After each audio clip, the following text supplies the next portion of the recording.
ले भाई चित्तौड़गढ़ फोर्ट की तरफ आगे बढ़। जौहर कर लेती तो गुस्से में आके उसने सारे मंदिरों को विस्फोट कर दिया। बनी हुई शिवजी भगवान का जो अपना डमरू रहता है, उस डमरू के कारण में इसको गोल बनाया। गोल इसलिए महाराणा कोना मोकल थोड़ा रिनोवेट करा दिया, वो सुंदरता वापस आ गई।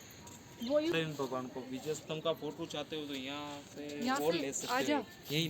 अच्छा, और हर मूर्ति को देख के लो आप, किसी का सही दूंगा। भाई क्या नज़ारा है यार। तो सास बहू इसलिए कहना पड़ता था, वो चारों पिलर के डूबे हुए हैं, उसी के पास एक रूम है जहाँ से को लेके आती थी रानियाँ, क्योंकि मशाल लेके आना पड़ता। रानी पद्मनी मिली, पसंद करके वहाँ से लेके आए तो उनके पिताजी ने देश में 2 सेनापति को भेजा, घोड़ा बादल को। भी वो पैदल ही जाती थी अंडरग्राउंड सुरंग से, क्योंकि इतनी सुंदर थी। सुना ही आपने पानी। तो दोस्तों स्वागत है आपका राजस्थान ट्रिप के इस 12वें एपिसोड में। इस एपिसोड में हम आपको वो जगह दिखाएंगे जहां से अलाउद्दीन खिलजी ने रानी पद्मिनी को देखा था, और वो जगह भी दिखाएंगे जहां पर रानी पद्मिनी की दासियां रहा करती थी। 700 एकड़ में फैले इस फोर्ट में काफी पैदल चलना पड़ता है। पैदल चलते चलते हम पहुंच जाते हैं उस महल में जहां पर रानी की दासियां रहा करती थी, खाना बनाती थी, नाच गाना करती थी। अंदर एंट्री करने से पहले यहाँ पर टिकट शो करनी पड़ती है, जो स्टार्टिंग में हमने 40 रुपए की ली थी।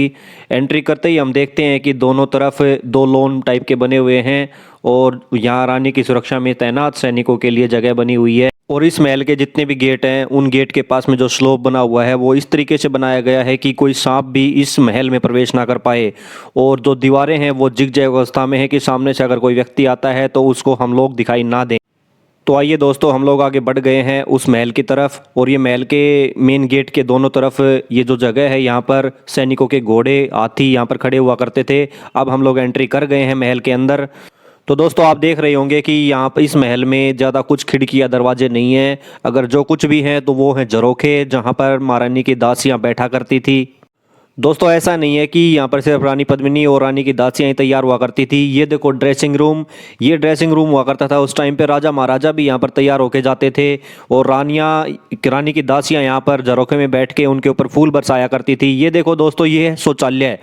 उस टाइम का जो रूम हुआ करता था, रूम के अंदर ये शौचालय हुआ करते थे, और ये थे झरोखे जहाँ पर बैठ के रानियाँ फूल बरसाया करती थी। और दोस्तों सामने आपको एक ऊपर मेहराब भी दिख रहा होगा, यहाँ पर राजा के सिक्योरिटी गार्ड बैठा करते थे। दोस्तों एक एक चीज़ दिखाएंगे आपको, एक एक चीज़ से रूबरू करवाएंगे, बस हमारे साथ बने रहिएगा। और अभी तक जिसने पुराने वीडियो नहीं देखे हैं वो कृपया चैनल पर विजिट कीजिएगा और वीडियो देखिएगा, सारी जानकारी लीजिएगा पहले की। और दोस्तों अब महल के जिस हिस्से में हम प्रवेश करने जा रहे हैं वो है एक बहुत बड़ी भोजनशाला। यहाँ पर भोजन स्टोर करने के लिए एक छोटा सा कमरा हुआ करता था कॉर्नर में, और यहीं पर ये जो ताला लगा हुआ है, ये सुरंग है। इस सुरंग के 2 रास्ते, एक रास्ता जाता है तालाब की तरफ जहाँ पर नाव खड़ी होती हैं। और दोस्तों अब हम एंट्री कर गए हैं उस कक्ष में जहां से एक्चुअल में अलाउद्दीन खिलजी ने रानी पद्मिनी को देखा था। और ये झरोखा हुआ करता था, झरोखे के बाहर ये तालाब, तालाब के बीच में ये जल महल। और ये जो महल था ये राजा रावल रतन सिंह ने रानी पद्मिनी को गिफ्ट में दिया था जब उनकी शादी हुई थी। रानी पद्मिनी वहाँ पर उस महल में वो खड़ी थी, और उनकी परछाई पानी में गिरी थी। पानी में जो परछाई थी उसका रिफ्लेक्शन आया था। जिस कमरे में हम खड़े हैं इसकी छत के ऊपर ग्लास लगे हुए थे, उन ग्लास के ऊपर उनकी परछाई बनी थी, इमेज बनी थी। और अलाउद्दीन खिलजी ने वो इमेज देखी थी जो ग्लास में बनी थी, इसी कमरे में खड़े होकर। दोस्तों अब तो वो सब ग्लास हटा लिए गए हैं, और ये झरोखे के उस पार हम देखते हैं कि ये तालाब हुआ करता था। जब बारिश का पानी आता था यहाँ पर इकट्ठा होता था, और रानी यहाँ पर अपनी दासियों के साथ स्नान किया करती थी, आनंद लिया करती थी। ये देखो दोस्तों, बावड़ी की तरह यहाँ पर सीढ़ियाँ भी बनी हुई हैं, और सीढ़ियों से उतरकर रानी इस तालाब में जाके नहाया करती थी। तो दोस्तों अब हम आ गए हैं महल के पीछे वाली साइड में। इस हिस्से में जो गेस्ट आया करते थे उनके लिए मनोरंजन के लिए एक्टिविटीज़ हुआ करती थी, ठीक है, खेल कूद, नाच गाना, ये सब यहाँ पर हुआ करते था।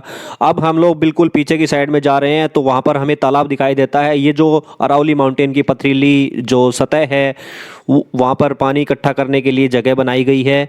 और दोस्तों ये ऐसे तालाब आपको हर जगह मिल जाएंगे, राजस्थान में हर किले में मिलेंगे।